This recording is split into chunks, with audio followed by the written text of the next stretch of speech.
नमस्कार। कभी कभी कोई केस सबक के साथ साथ कसक भी छोड़ जाता है। केस तो खत्म हो जाता है, लेकिन एक ऐसी छाप छोड़ जाता है जो दिलो दिमाग पर चिपक जाता है। जहां एक तरफ शातिर और तेज दिमाग वाले लोग कानून का फायदा उठाते हैं, वहीं उन्हीं के हाथों बेगुनाह और मासूम लोग कुचले जाते हैं, शोषित होते हैं। बनती तो एक केस फाइल, लेकिन उस एक केस फाइल के अंदर कई बर्बाद जिंदगियों की कहानियां छपी होती हैं। 2 अलग अलग शारीरिक बाधाओं से जूझने वाली लड़कियों का यह केस उस वक्त आया था मेरे पास जब मैं लखनऊ में पोस्टेड था। अपने दिमागी कमी से जूझती नीता। मेरी बेटी का दिमाग कमजोर है। 2, 1। अपने शारीरिक कमी से लड़ती वीना। इस प्रॉब्लम के साथ मेरे से आईएएस नहीं होगा। एक तरफ वीना आईएएस एग्जाम को लेकर अपने पिता के दबाव में, तो दूसरी तरफ नीता तरह तरह के दर्द झेल रही। घर के बाहर हर कोई फायदा उठाना चाहता है। अलग परिवार, अलग मसले, दोनों की जिंदगी में मचा तूफान। उम्र से तो नीता वीना की लगी, लेकिन कुछ कहा नहीं जा सकता। एक ऐसा केस जिसने जज्बाती रिश्ते जोड़ दिए। यकीन मानिए, यह केस मैं आज तक नहीं भूल पाया, और मुझे पूरा यकीन है यह केस देखने के बाद आप भी नहीं भूल पाएंगे।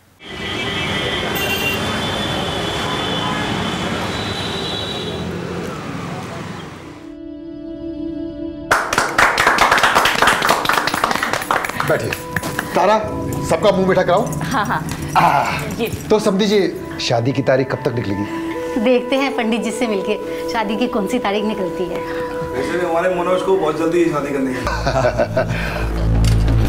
मैं रखती हूँ ना। मम्मी मैं दूंगी।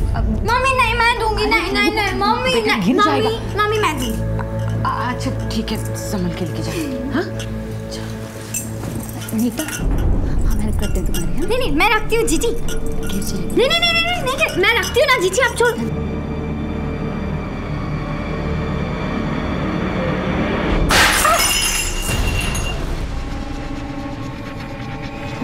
तबीयत तो ठीक है ना बच्चे की? नहीं, ऐसी कोई बात नहीं। तारा, साफ करा। अरे मम्मी मैं साफ करती हूँ। पूछा, अरे पूछा कहाँ है? नीता, मैं साफ कर। नहीं बेटा, मैं साफ करती हूँ। चलो।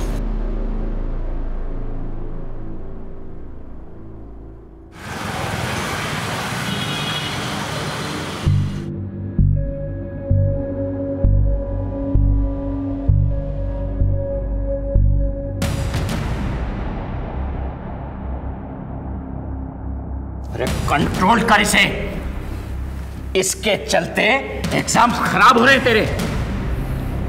एक बात याद रख, सपने पूरे करने हो ना, जिद पकड़नी पड़ती है। लेकिन मैंने इंजीनियरिंग तो कर ली है ना पापा। इस प्रॉब्लम के साथ मेरे से आईएएस नहीं होगा। और पापा वैसे भी क्या जरूरत है आईएएस बनने की? जरूरत है क्योंकि इसमें रुतबा है, पावर है, सम्मान है, और सबसे ऊपर मेरा सपना है। कब आ रहे हैं तेरे मेंस के रिजल्ट्स? परसों।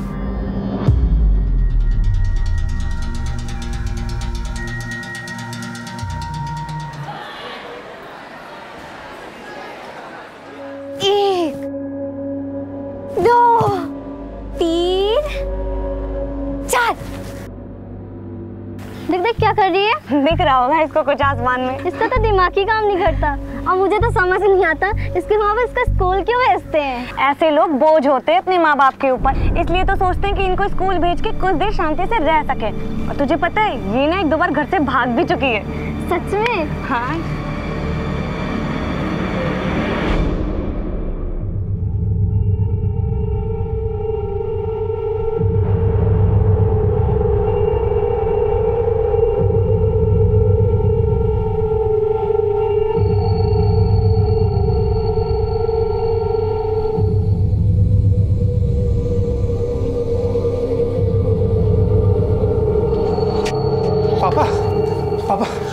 पापा नीता वहां भी नहीं मिली।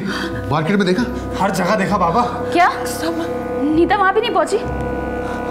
पापा, हमने हर किसी को फोन कर लिया, नीता कहीं भी नहीं पहुंची है। चली गई होगी मेरी बच्ची।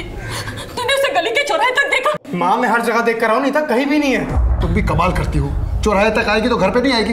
अनिल, तुझे कितनी बार समझाया उसे स्कूल से अकेले मत आने दिया कर। पापा मैं गया था स्कूल, लेकिन नीता वहां पर भी नहीं। माँ, आप क्यों परेशान हो रही हो? पिछले साल भी तो उसने यही किया था, 2 बार चली गई थी घर से। इस बार भी किसी बस में चढ़ गई होगी। आ जाएगी वापस वो। कैसे आ जाएगी वो?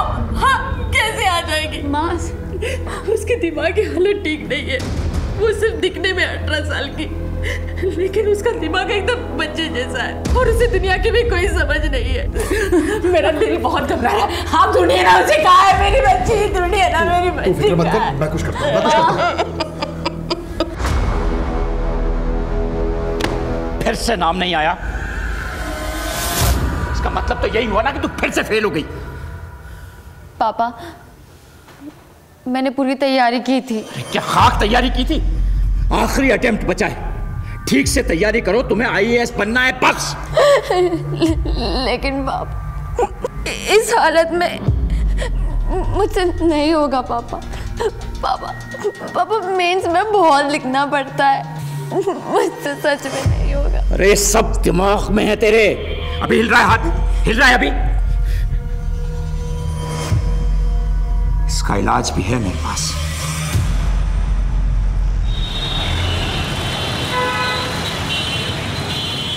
पहले 4 घंटे में वापस आ जाती थी, 10 घंटे हो गए उसे गायब होकर। कम से कम पुलिस नहीं, बच्चों की शादी ब्याह की बातें चल रही हैं, ऐसे में थाना कचहरी बिरादरी की भी तो सोचो।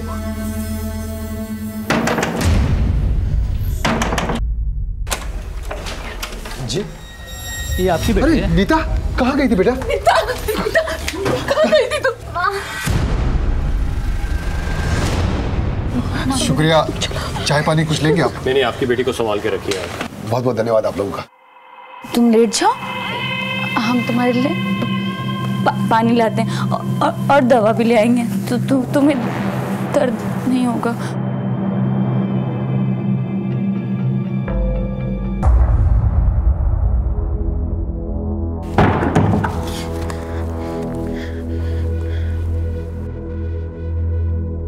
हेलो, नहीं मान रहे पापा, लेकिन मैं भी मौका देख के निकल आऊंगी तुम्हारे पास।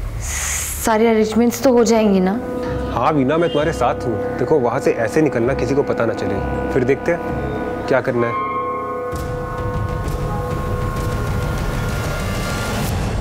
गुरु माता की, गुरु माता की, गुरु माता की, गुरु माता की, गुरु माता की, गुरु माता की, गुरु माता की, गुरु माता की। गुरु माता प्रणाम। खुश गुरु माता, ये मेरी बच्ची वीना है। इसके दाहिने हाथ में बहुत कंपन रहता है, इसका इलाज संभव हो तो। इलाज संभव है, बस उसके लिए इस बच्ची को हमारे आश्रम में ही रुकना होगा। इन सब बच्चियों की तरह ये सब बच्चियां भी कोई ना कोई परेशानी लेकर आई थी। आज सब स्वस्थ हैं, सब खुश हैं। माता जी, वीना को कितने दिन रुकना होगा? 8 से 10 दिन। पापा, मैं इतने दिन नहीं रहूंगी। चुप, एकदम चुप। माता जी, रहेगी, आप जैसा कहेंगी बिल्कुल होगा। देखो बेटा, 8-10 दिन की तो बात है, मैं आता जाता रहूंगा। पापा, मुझे नहीं होगा।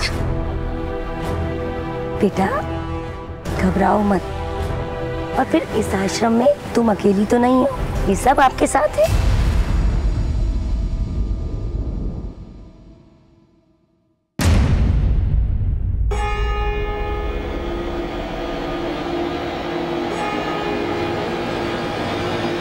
बस्ती के बाहर मिली थी कल रात को। सुना है कुछ हुआ है इसके साथ।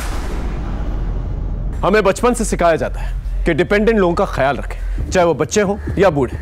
वक्त निकाल के थोड़ा सा समय बिताएं उनके साथ, लेकिन उन्हें कभी भी इस बात का एहसास ना होने दें कि वो किसी से कम है। एक तरफ वीना IAS एग्जाम को लेकर अपने पिता के दबाव में थी, तो दूसरी तरफ नीता तरह तरह के दर्द झेल रही थी। उसके साथ होते शोषण से बेखबर थी और एक दिन अचानक से फिर से गायब हो गई। देर से ही सही, अब की बार उसके माँ बाप ने कानून का दरवाजा खटखटाया।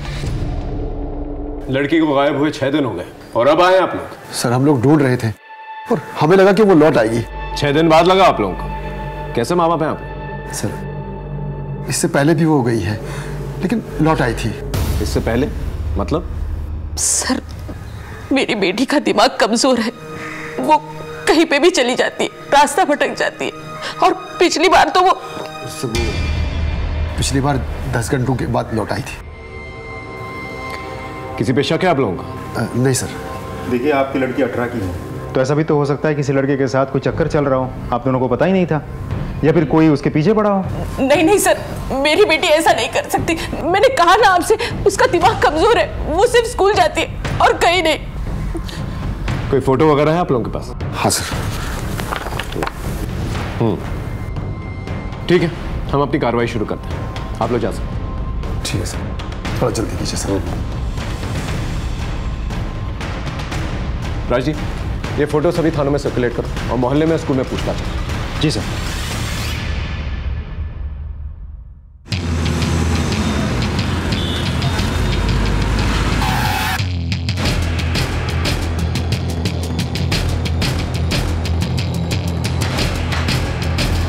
साहब, रघुराम आदमी सीधा है लेकिन कर्ज के नीचे दबा हुआ है, और अभी कुछ दिन पहले उसका बाबू के साथ झगड़ा भी हुआ था। ओ सिंह साहब, बहुत घुमा रहे हो। 6 महीने के लिए कह के लिया था कर्जा, 1 साल से ऊपर हो गया है। इरादा क्या है? भाई अभी थोड़ा परेशानी में उलझा हूँ, दिवाली का बोनस आ जाएगा ना, तुम्हारा सारा कर्जा उतार दूंगा। अरे क्या होली क्या दिवाली, निकालो मेरा पैसा वरना क्या? अरे कर्जा लिया है, कोई बिक नहीं गया तुम्हारे हाथों। अब जब पैसे होंगे ना तब चुका देंगे, और ऐसे बार बार रास्ता रोके परेशान मत किया करो। मैं दिखवा कहीं ले और एक पाई भी नहीं छोड़ेंगे, याद रखना। ये बाबू सीधा आदमी नहीं है साहब, अक्सर किसी से वो लग जाता है। पैसा तो बहुत कमाता है लेकिन सारा पैसा लड़कियों पे उड़ा देता है। और साहब वो बबलू विकास तो मौका ही ढूंढते रहते थे। अबे स्कूल में क्या लड़की दिखी यार, उसका पीछा गया, नंबर भी दे गए। उससे कुछ हो पाएगा?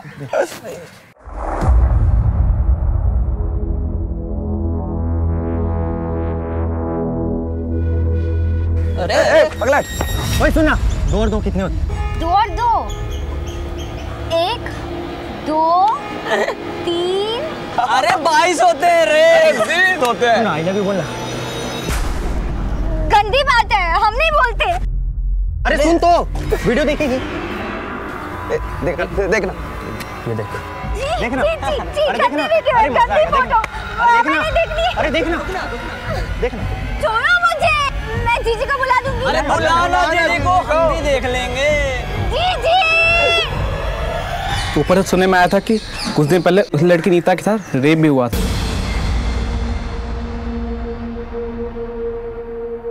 और क्या क्या छुपा रहे हैं आप लोग हम लोगों से? नहीं सर, हम कुछ भी नहीं छुपा रहे हैं, सब कुछ तो बता दिया हमने आपको। देखिए झूठ मत बोलिए, हमें इन्फॉर्मेशन मिली है कि पिछले हफ्ते आपकी बेटी के साथ जबरदस्ती की गई।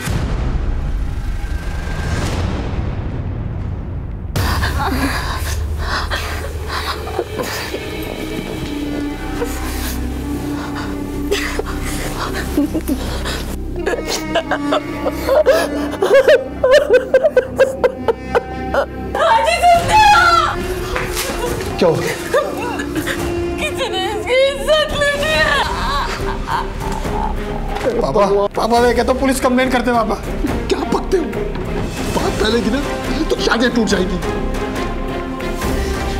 ऐसे तो लोग उसे रोज लेंगे, कम से कम इलाज तो करवाइए, क्या पूरी जिंदगी वो ऐसे ही रहेगी? अरे तुम तो जानती हो नौकरी के अलावा कितने छोटे मोटे काम करता हूँ मैं, कितने कर्जे लिए, कितने इलाज नहीं करवाए उसके लिए। लेकिन फायदा क्या हुआ? आपकी बेटी के साथ दुष्कर्म हुआ है, FIR दर्ज करवाया था कहीं पर? नहीं सर, नहीं कराया। कमाल के माँ बाप हैं आप। ये बाबू कौन है, क्या चक्कर है आप लोगों के साथ? सर हम एक क्लर्क हैं और क्लर्क की तनख्वाह पे बच्चों की पढ़ाई, घर का खर्चा पूरा नहीं होता, इसलिए हमने बाबू से ब्याज पे कर्जा लिया था। जैसे तैसे करके हमने अपनी बेटी की शादी पक्की की। बस घर की इज्जत के लिए हम चुप रहे सर। समाज क्या कहेगा, शादी टूट जाएगी, इन्हीं चीजों की फिक्र थी ना आप लोगों को? कभी अपनी बेटी का इलाज करवाया, उसकी मानसिक स्थिति जानने की कोशिश की? सर हर जगह उसका इलाज करवाया, हर हॉस्पिटल में लेके गए, लेकिन कोई फायदा नहीं हुआ सर। मायूसी हर जगह हाथ लगी। ये विकास, बबलू और सुमित, इनके बारे में क्या जानते हैं आप लोग? घर के बाहर हर कोई फायदा उठाना चाहता है, अब किसके बारे में क्या बताएं सर, कुछ नहीं जानते सर। ठीक है, हम लोग पता कर लेंगे, आप लोग जा सकते हैं।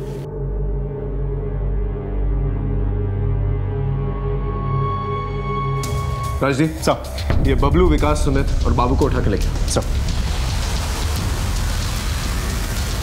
क्या क्या मतलब क्या है आपका कि वो वहां नहीं है? अरे 7 दिन पहले मैंने अपनी बेटी का दाखिला करवाया वहां, और अब आप कह रहे हैं कि वो वहां नहीं है?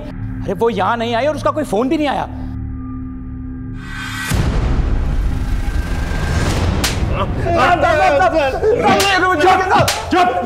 लड़कियों की मासूमियत का फायदा उठाता है, उन्हें छेड़ता है।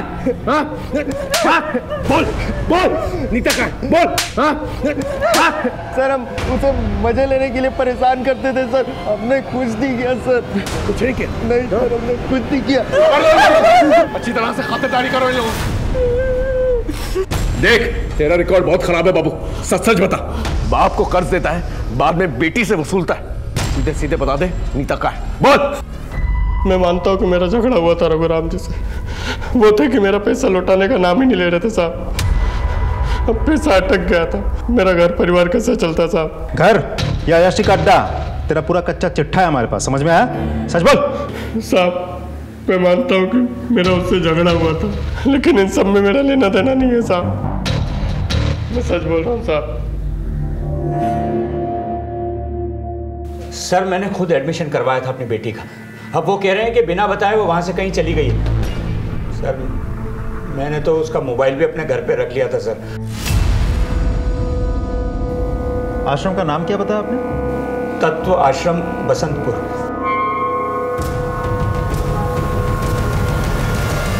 इंसान का शरीर नश्वर है, हमें भौतिक वासनाओं के पीछे नहीं भागना चाहिए। गुरु माता जी, आपसे बात करनी है। जी हाँ, बच्ची का इलाज चल रहा था, पर पता नहीं क्यों वो बीच में ही छोड़कर चली गई। कोई तकलीफ थी उसे? I mean, बीच में ही इलाज छोड़कर चली गई, कोई ना कोई वजह तो होगी। नहीं नहीं इंस्पेक्टर साहब, आप गलत समझ रहे हैं। हमारा ये आश्रम एक सात्विक स्थान है, यहाँ पर मन और शरीर दोनों की उत्तेजना एकदम शांत हो जाती है। लेकिन वीना को तो शांति नहीं मिली माता जी, 7 दिनों में ये जगह छोड़कर चली गई। आपकी बात बिल्कुल सही है इंस्पेक्टर साहब, पर हम इस आश्रम में किसी को बांध कर नहीं रख सकते। और फिर वीना तो बालिग थी, बच्ची तो नहीं थी, और फिर वो आश्रम से बिना बताए कहाँ चली गई, इसकी चिंता तो हम सबको भी है ना। आपके आश्रम में आने जाने का कोई रिकॉर्ड, कोई रजिस्टर मेंटेन करते हैं आप लोग? जी हाँ। बालू जी, नीता ने बाहर जाते वक्त हस्ताक्षर तो किए थे ना? जी माता जी, उन्होंने जाने से पहले हस्ताक्षर किए थे। दिखाओ साहब को। जी माता जी।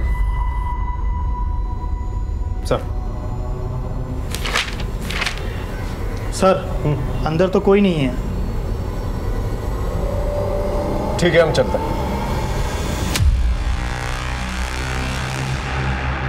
राजदीप सर, इस आश्रम में कुछ तो चल रहा है। एक काम करो, अपने एक बंदे को यहाँ पर लगाओ, देखो अंदर क्या चल रहा है। आई एम श्योर कोई ना कोई इन्फॉर्मेशन जरूर निकलेगी। सर, एक तरफ नीता की तलाश, दूसरी तरफ वीना की खोज ने हमें उलझा के रखा हुआ था और हाथ में कुछ भी नहीं आ रहा था। वहीं मेरी टीम ने ये पूरी इंफॉर्मेशन चारों तरफ फैला के रखी हुई थी और नतीजा कामयाबी के रूप में सामने आया।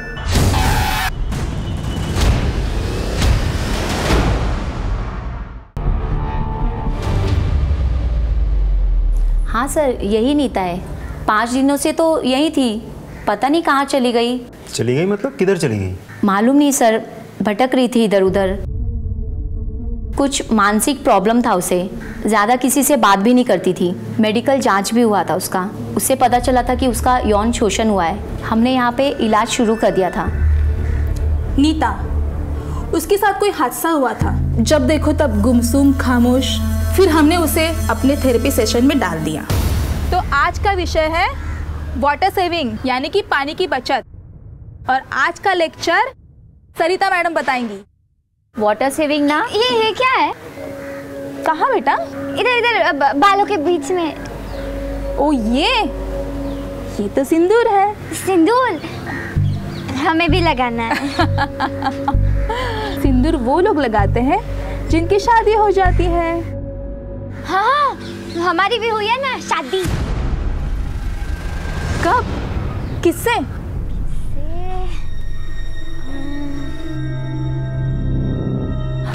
नीता बेटा, नाम क्या उसका, तुम्हारे हस्बैंड का? हस्बैंड? हाँ, हस्बैंड। हस्बैंड। फिर हमने सच्चाई जानने के लिए एक ड्रामा रचा। आज हम सब एक गेम खेलते हैं। इस गेम में बारी बारी करके सब लोग अपने पति का नाम लेंगे। तो शुरुआत करते हैं निशा से। विनोद। अशोक। दीपक। मेरे पति का नाम राजेश।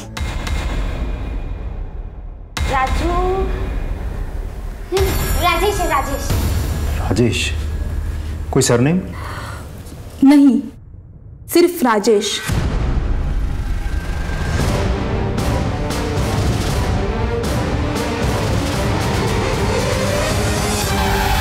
नहीं सर, हमारी बेटी की शादी नहीं हुई है। तो फिर राजेश कौन है? राजेश? नहीं सर, हम किसी राजेश को नहीं जानते। नीता का कोई दोस्त वगैरह स्कूल में, आस पड़ोस में? नहीं सर, नीता का कोई दोस्त नहीं था। ना कोई उससे बात करता था, ना वो किसी से कोई बात करती थी। मेरी बेटी को सब बात घूरते थे। मर्द आपकी बेटी को घूरते थे ये आपको पता था, लेकिन उसे अकेले में नहीं छोड़ना चाहिए था। इस बारे में कभी नहीं सोचा था आप लोगों ने? खैर, गणेश आसपास पूछताछ करके देखो, राजेश नाम का कोई आदमी है क्या?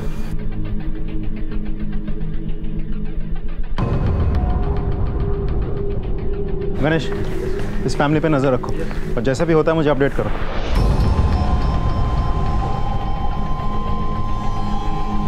इधर आओ बेटा। क्या तुम कुछ जानते हो, कुछ कहना चाहते हो? हाँ सर, नीता मेरी दोस्त है, उसने मुझे बताया था। मुझे ना मंगलसूत्र चाहिए। मंगलसूत्र? अरे वो जो टीवी में पहनते हैं ना मम्मी लोग गले में, वो टीवी में की थी ना उसने शादी, मुझे वैसी शादी करनी है। तेरे पास है क्या मंगलसूत्र? हमें ना उसने बोला है कि शादी करने के लिए मंगलसूत्र चाहिए। ए, तू लेके आएगा क्या मंगलसूत्र? बोलना रोहित, तू कुछ करना प्लीज।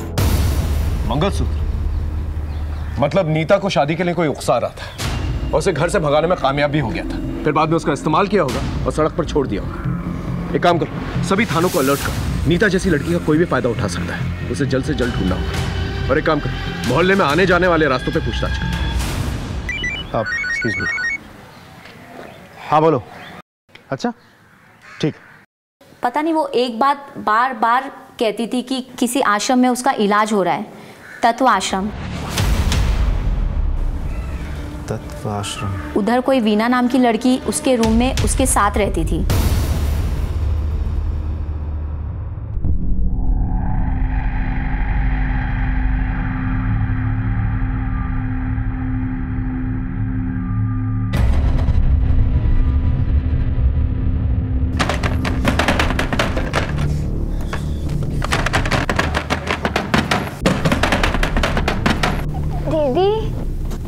ये क्या कर रहे हो? वो ना मुझे ना गर्मी हो रही है, इसलिए तू सो जा। नहीं आप भी आ जाओ, मुझे नींद नहीं आ रही है। अरे तू आंखें बंद कर, तुझे नींद आ जाएगी। आ जा।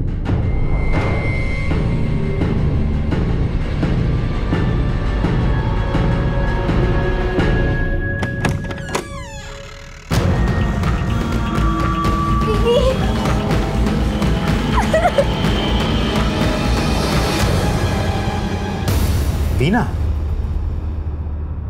सर आश्रम तो हम देख चुके हैं, लेकिन नीता का वीना का नाम लेना साफ जाहिर करता है कि ये दोनों लड़कियां एक दूसरे को पहले से ही जानती थी। आश्रम तो इन दोनों के बीच बस एक कॉमन लिंक है। सर ये है वीना के कॉल रिकॉर्ड्स। आश्रम जाने से पहले आखिरी बार उसने इसी नंबर पर बात की थी।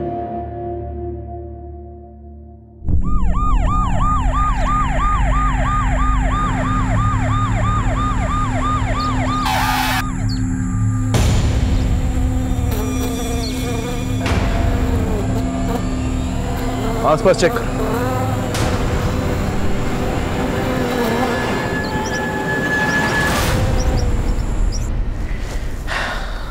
समझ में नहीं आ रहा कौन है। नीता और वीना की उम्र की तो लग रही है, लेकिन कुछ कहा नहीं जा सकता। एक काम करो, दोनों फैमिलीज को इन्फॉर्म करो। अगर बॉडी की शिनाख्त हो जाती तो ठीक है, वरना डीएनए टेस्ट करवाएंगे।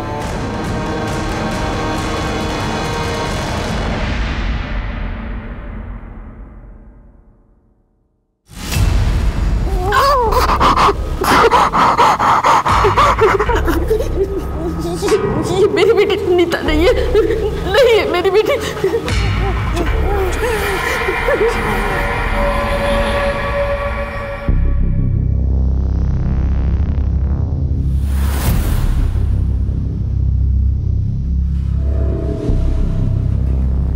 वीणा, वीणा, ये किसने किया तेरे साथ?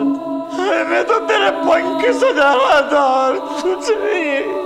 मुझे माफ कर दे, मेरे इच्छाओं ने तेरी जान ले ली। वीणा की लाश मिल चुकी थी, लेकिन अभी भी नीता का कोई अता पता नहीं था। नीता के साथ हुई अनहोनी की दस्तक अभी भी दिमाग के किसी कोने में गूंज रही थी।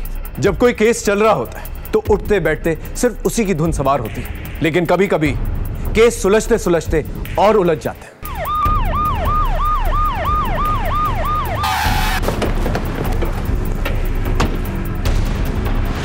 बढ़िया।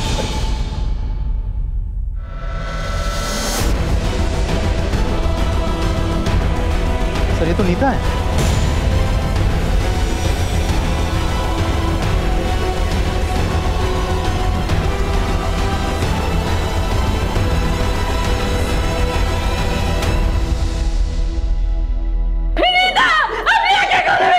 छोड़ के नहीं जा सकती, नहीं जा सकती, मुझे छोड़ के नहीं जा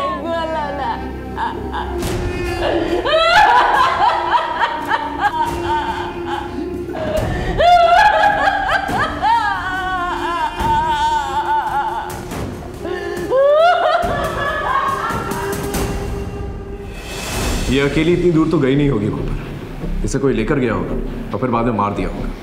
इसकी पोस्टमार्टम रिपोर्ट मंगवा और सभी नाकों को अलर्ट करो। मुरादाबाद पुलिस से कोऑर्डिनेट करो। ये राजेश मुझे जल्द से जल्द चाहिए। उन लड़कों से दोबारा पूछताछ करते हैं। सर, तुम तीनों के अलावा कोई और है जो नीता के पीछे था? हाँ साहब, एक लड़का हमेशा नीता को बचाने के लिए आ जाता था साहब, और हम लोगों को भगा देता था। ओए हेलो, भागो नहीं तो। नाम क्या है उसका?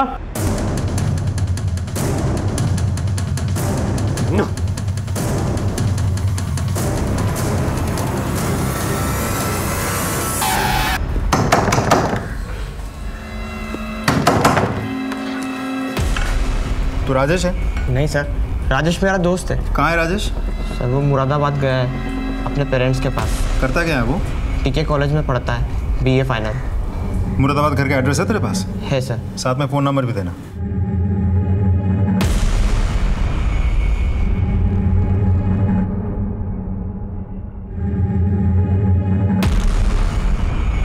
Thank you.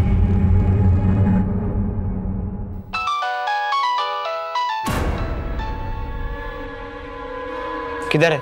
मुरादाबाद। उधर से निकल जल्दी, पुलिस तुझे ढूंढ रही है। और अपना मोबाइल बंद कर। और वो लड़की तेरे पास है? नहीं भाई, वो वहाँ है जहाँ पुलिस के फरिश्ते भी नहीं पहुँच सकते। अच्छा चल, तू अब फ़ोन रख।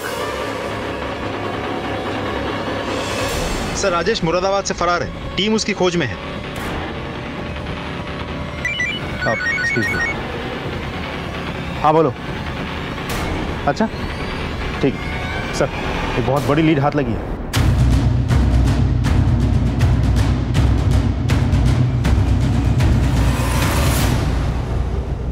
तो ये रहा वो कमरा जहां गुरु माता के पति लड़कियों का यौन शोषण करता था।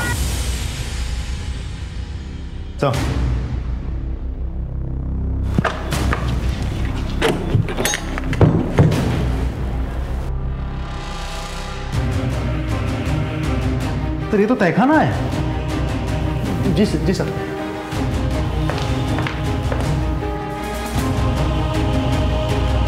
और सर ये भी पता लगा कि नीता और वीणा का शोषण भी यही किया गया था।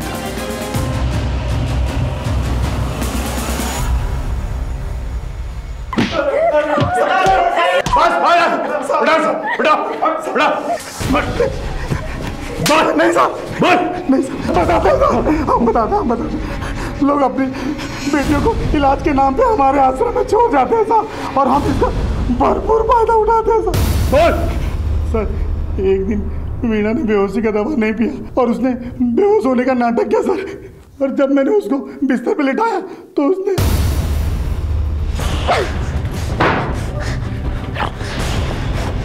मुझे ना तुम लोगों पर पहले से ही शक था, लेकिन आज यकीन हो गया। इलाज के नाम पर तुम लोग लड़कियों की इज्जत के साथ खेलते हो। मैं ना तुम लोग का बहाने सबको जाके बोल। अरे जब जिंदा छोड़ूंगा तब जाके बोलेगी ना। सर, वीना की लाश को कोई पहचान ना सके, इसके लिए हमने उसका चेहरा बिगाड़ दिया और जंगल में फेंक दिया सर। और नीता के साथ भी ऐसा ही किया? नहीं सर, हमने नीता के साथ कुछ भी नहीं किया।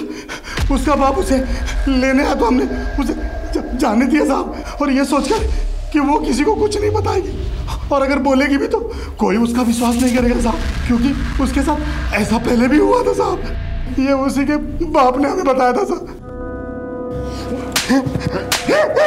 लोग अपने अरमान, अपने सपने लेकर तेरे पास आते हैं, हाँ? अपनी पूंजी लुटा देते हैं, और तुम लोग इस तरह से विश्वासघात करते हो।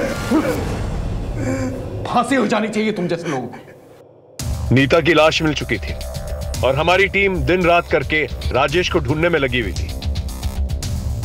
हाँ साहब, ये लड़का और लड़की यहाँ आए थे। कब गए यहाँ से? 3 दिन रुके, फिर यहाँ से निकल गए। पक्का याद है तुम्हें? हाँ साहब, बिल्कुल पक्का। आप सीसीटीवी देख सकते हो।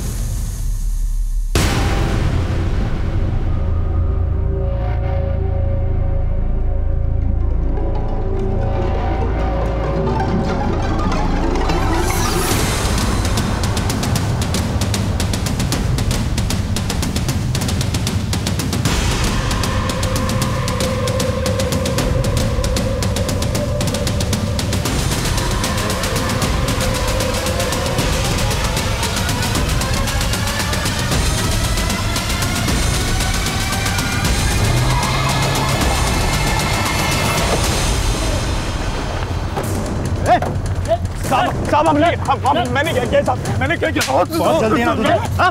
चल साहब बताओ तो सही, मैंने किया क्या है साहब? अरे साहब बताओ तो सही। सर मैंने कुछ कहा। तेरा सारा कच्चा चिट्ठा है हमारे पास, इसे सच सच बोल। सर मैं आते जाते देखता था उसे, गली के लड़के छेड़ते थे उसे सर। इसे तूने अपनी शेखी दिखाई, लड़कों को भगाया और अपने काम पे लग गया? नहीं सर, वो मेरी दोस्त बन गई थी सर। दोस्त बन गई थी? क्या उसकी मासूमियत का फायदा उठाया तूने? बोल। सर वो उसके स्कूल से आते जाते समय मैं उससे मिलता था, उसे चॉकलेट और आइसक्रीम बहुत अच्छा लगता था सर, तो वो मेरी अच्छी दोस्त बन गई थी, तो मुझे लगा मैं जो चाहे वो कर सकता हूँ सर। सर मैंने उसका भरोसा जीत लिया था। फिर एक दिन। अरे क्या हुआ नीता, इतनी दुखी क्यों हो? वो ना मैंने टीवी पे देखा। क्या देखा? एक लड़की की शादी हो गई, हमें भी करनी है। क्या? शादी के कपड़े, गहने, और वो जो बाल में डालते हैं ना लाल लाल सिंदूर। हाँ, मम्मी भी डालती हैं, वही मुझे भी चाहिए। अरे तो इसमें दिक्कत क्या है, हो जाएगी तुम्हारी भी शादी। सच्ची? मैं करूंगा ना तुमसे शादी।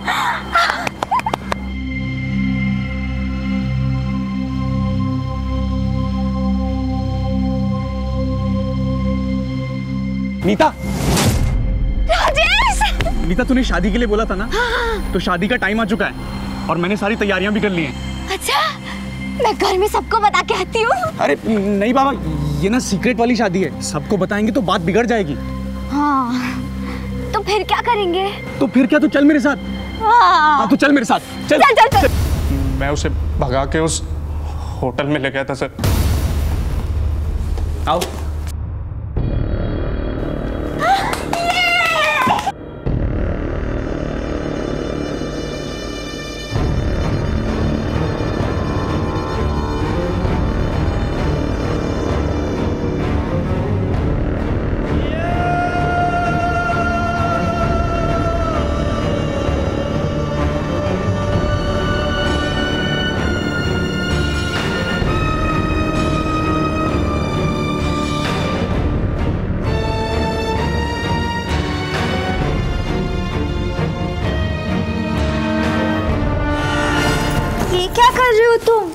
अरे शादी के बाद ये सब करना पड़ता है। पर ये तो अच्छा देखो, शादी के बाद लोगों को बेबीज होते हैं ना, छोटे छोटे बेबीज। हाँ। तो तुम्हें भी बेबी चाहिए ना? हाँ। तो बेबी के लिए हमें करना पड़ेगा ना? कब आएगा बेबी? बेबी 1-2 हफ्ते में आ जाएगा। ठीक है, चल।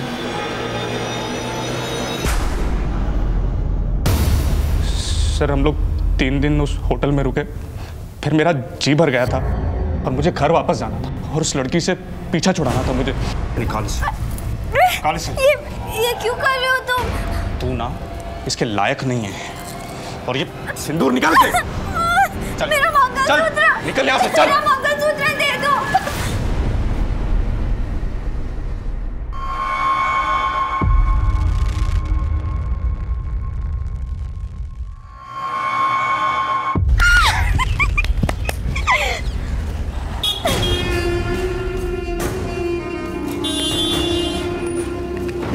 राजेश! राजेश! राजेश! ये कहानी किसको सुना रहा है बे? नीता की लाश मिली है। बोल।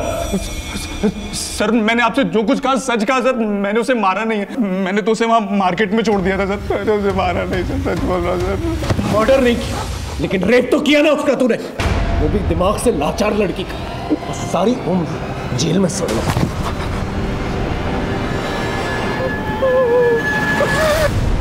सर अगर इसने नहीं मारा है तो किसने मारा होगा फिर?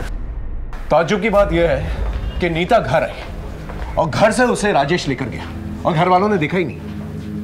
अभी भी ये घर वाले कुछ ना कुछ छुपा रहे हैं, पता करो।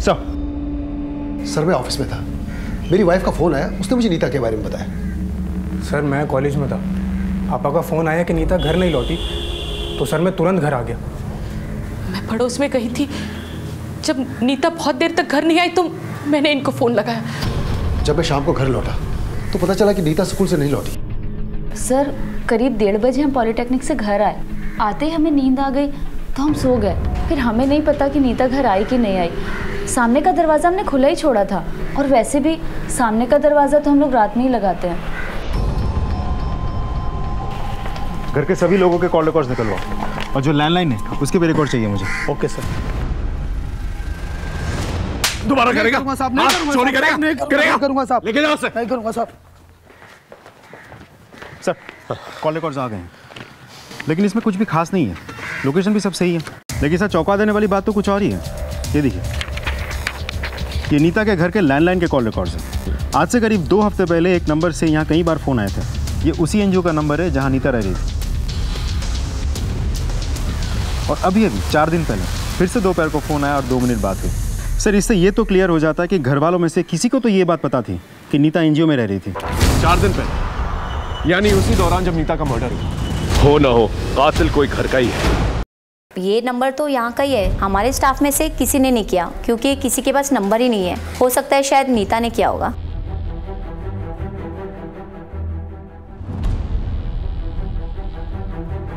अगर नीता ने फ़ोन किया था तो फिर फ़ोन उठाया किसने? और अगर किसी ने फ़ोन उठाया था तो वो एनजीओ गया था या नहीं गया था नीता को लेने? और अगर नहीं गया था तो क्यों नहीं गया था? सर हमने नीता को घर का फ़ोन नंबर रटाया हुआ था, पर हमारी उससे कोई बात नहीं हुई। सर मुझे नहीं मालूम था, अगर एक बार मैंने उसकी आवाज़ सुन ली होती तो आज मेरी बेटी जिंदा होती। नहीं सर, जिस टाइम की कॉल आप बता रहे हैं मैं कॉलेज में होता हूँ, मुझे कुछ नहीं मालूम सर। इनमें से कोई तो झूठ बोल रहा है। इन सब की कुंडली निकलवाओ और देखो आपस में रिश्ते कैसे थे इन लोगों के, खास करके नीता के साथ। सर मालिनी के मंगेतर मनोज चौहान के बारे में पता किया, बैंक में पीओ है। सुना है मनोज के घर पे नीता को लेकर काफ़ी टेंशन है। सर सब भी रहा है। सलाम साहब। बोलो साहब, रघुराम सिंह की बेटी मालिनी की शादी मनोज से तय हुई है। ये तो हमें पता है, उसकी सगाई तय होगी। फिर अब मालिनी और मनोज के आपस में बहुत लड़ाई चल रही है। क्यों? सर ये तो मालूम नहीं, लेकिन सर कुछ तो गड़बड़ है। सर मालिनी से बात करें? नहीं, उसके मंगेतर से। सर सब बढ़िया है, कोई दिक्कत नहीं है। इनफैक्ट मैं और मालिनी नहीं भाई, मर्डर इन्वेस्टिगेशन चल रहा है, जिस पे भी शक होगा सीधा अंदर जाएगा। इसलिए जो बोलना है सच बोल, चाहे वो मर्डर से रिलेटेड हो या ना। ठीक है, चल बोल। सर एक्चुअली मालिनी से मिलने उसके घर गया था मैं तो। अरे गुदगुदी हो रही। हाँ हाँ ठीक है। कैसी हो? एकदम मस्त। और आप? मैं भी बढ़िया हूँ। आज बहुत खुश नजर आ रही हो। सर मालिनी को गलतफहमी हो गई थी कि मेरे और नीता के बीच गलत संबंध है, लेकिन सर ऐसे कुछ भी नहीं था। मालिनी ने मुझसे सगाई तोड़ने तक की धमकी दे दी थी। बुलाओ सर। मनोज बता रहा है कि सगाई टूटे की कगार पे। एक नंबर का कमीना है वो कैसे? सगाई हमसे हुई थी और संबंध हमारी बहन नीता से बना रखे थे उसने। अच्छा, और ये सब तुम्हें कैसे पता? हमने खुद अपनी आंखों से अपनी बहन के गले लगे हुए देखा उसे। रोज स्कूल आते जाते मिलता था उससे। और तो और नीता के पेट में उसका बच्चा था। ये बात तुम्हें कैसे मालूम? बोलो। वो हमें लगा। तुम्हें क्यों लगा? नीता ने खुद हमें कॉल करके सब बताया था। हाँ हाँ मनोज, रिंग बहुत अच्छी है। मनोज 1 मिनट होल्ड करो। हेलो जीजी, जीजी मैं बोल रही हूँ। नीता, कहाँ हो तुम? जीजी आपको मालूम है मेरी ना शादी हो गई है और मेरे पेट में एक बेबी है। शादी? बच्चा? क्या बकवास कर रही हो? किससे हुई शादी? जीजी वो ना एक सीक्रेट है, मैं आपको घर आके बताऊंगी।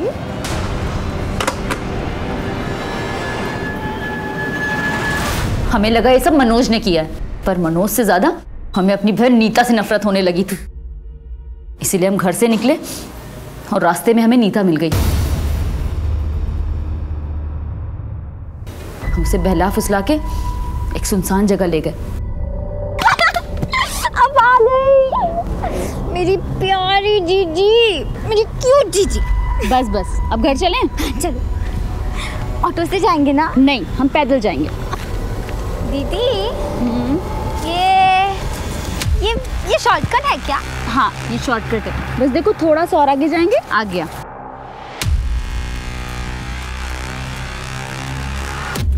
जीजी वो क्या है? कितना बड़ा है जीजी।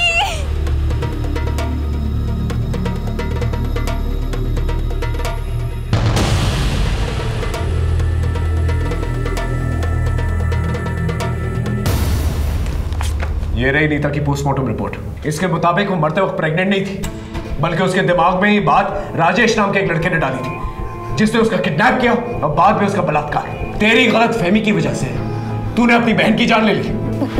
नहीं, आप झूठ बोल रहे हैं। ये सच है। अब सारी जिंदगी जेल में सड़ना।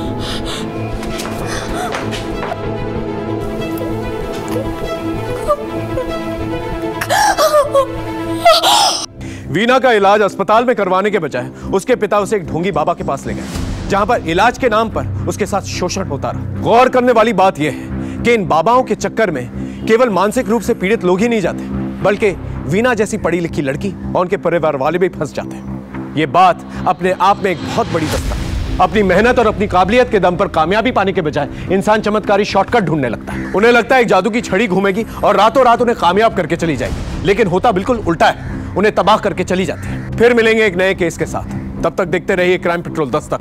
मकसद बताना नहीं, बचाना है।